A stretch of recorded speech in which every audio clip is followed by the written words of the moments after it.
I want to welcome everybody to the Eagles Nest. I'm your host, Philadelphia Philly Fan X. This is my first episode. I want to talk about everything regarding Philadelphia Eagles. And if you want to subscribe, click the link below, down there. And we're gonna talk about everything Philadelphia. And I'm gonna start not today's episode because I'm gonna talk about Eagles versus Arizona, what happened yesterday. I want to talk about from the beginning when Chip Kelly first came to the Eagles. I'm gonna talk about that in tomorrow's episode. But today I want to recap the game. I want to talk about the game that happened between the Eagles and Arizona Cardinals. I went into the game thinking that we could match up against them because we're home. We're going to be hyped. And I think that they're going to have a little letdown because, we 6-7, they were like 10-2, 11-2, something like that. So I thought that we was going to come with a better effort. I really did. But one thing about the Philadelphia Eagles is this. A lot of our players is really not good players. That's me being honest with myself and honest with the fans. Like for example, Jordan Matthews, right? He had a phenomenal game, but he dropped a lot of passes that are crucial, and he make a lot of mistakes.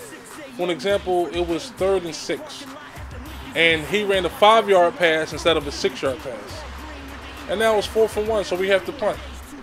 Like things like that makes me think that he's not an intelligent player, and he's not focused 100% of the time because he dropped a lot of balls. Now I don't know if he dropped balls because he's nervous, he's scared to get hit. I don't know what it is, but if you look in this season, he caught a lot of passes and got hit at the same time and fumbled the ball or dropped the ball, at least like 3 or 4 or 5 times, something like that in that area. So I think he might be shy to go across the middle. I'm not sure. I don't know what the issue is, but I know that he's not very good as far as catching the ball on a consistent basis. He had a good game, but he dropped some crucial passes. Throughout the season, he dropped a lot of crucial passes. We can start with game 1 when he played the Falcons, and Sam Bradford was driving down the field, and he dropped the ball, went through his hand, and it was intercepted. So today we want to recap the whole game, and I'm not disappointed because to me this is not an Eagles team. But I'm gonna talk about that on another episode, tomorrow's episode. But what I'm gonna talk about today is the X's and O's. I think a lot of things Chip Kelly do are not very smart. I'm just gonna keep it 100 with you. Like for an example, there was a particular running play that the Eagles was doing yesterday that was working. When he pitched the ball to the running back to the right, and some blockers would come, and that play was effective. It was a crucial point in the game, right before half. It was 4th and I believe inches, and he ran the ball up the middle instead of doing that pitch play, which worked the whole game. Why he don't go back to that, I don't understand. I can't figure it out for the life of me. But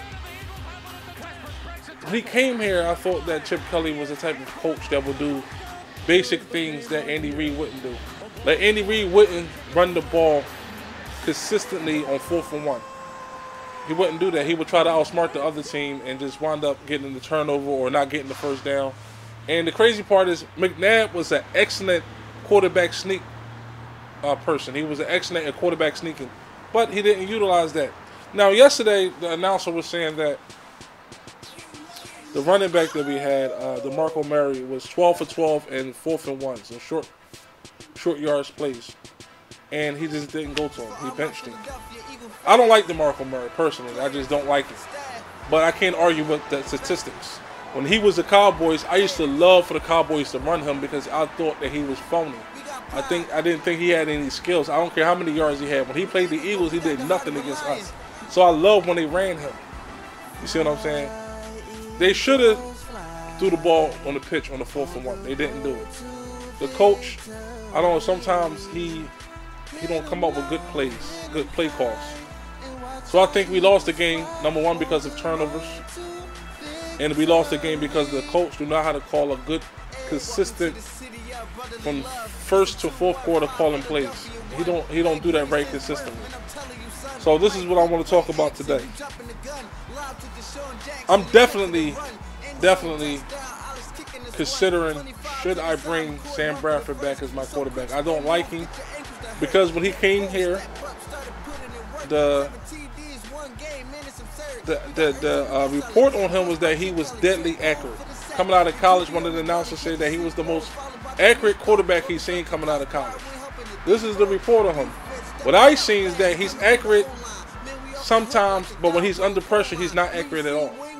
So I don't want him as a quarterback personally. But you don't have nowhere else to go, because you're going to win enough games where you're not going to be high enough in the draft to get a #1 quarterback. But it's rumors that RJ3 is available and the Eagles are interested. I want him. I believe that he's an infinitively greater quarterback than Sam Bradford. I just believe that 100%.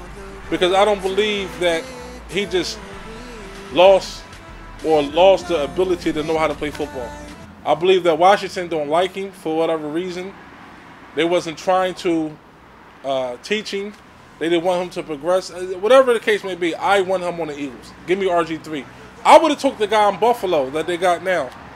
That guy who played against the Eagles last week. I would have took him. Because I believe that Chip Kelly offense, if you have an athletic quarterback that can be accurate, you can be successful. Now, for some reason, Vic was not successful because he threw interceptions. He was not accurate. But if Vic just didn't throw interceptions, he could have been very successful. You know, so we lost the game 40-17. And we really lost the game in the first half when we didn't complete that 4th and 1. That's when we lost the game. We should have scored there. And the Eagles, they lose a lot of games on these type of plays. A lot of this stupid penalties, illegal motion, not lining up right, offsides. He just, when Andy Reid last year, his last 2 years, and Andy Reid was here, right? The team turned the ball over more than any team in the NFL. Like, it was phenomenal the way they turned the ball over consistently all the time.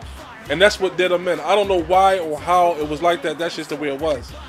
This team, this year, they cannot get right. They got to have some type of penalty. They can't get out of their own way. We are our own worst enemy.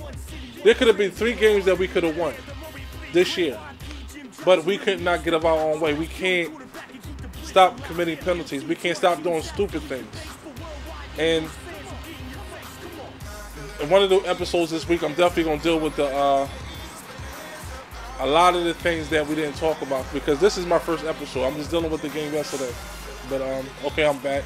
I had to do something real quick, but I want to continue this basically this recap of yesterday's game. We lost the game in the first half.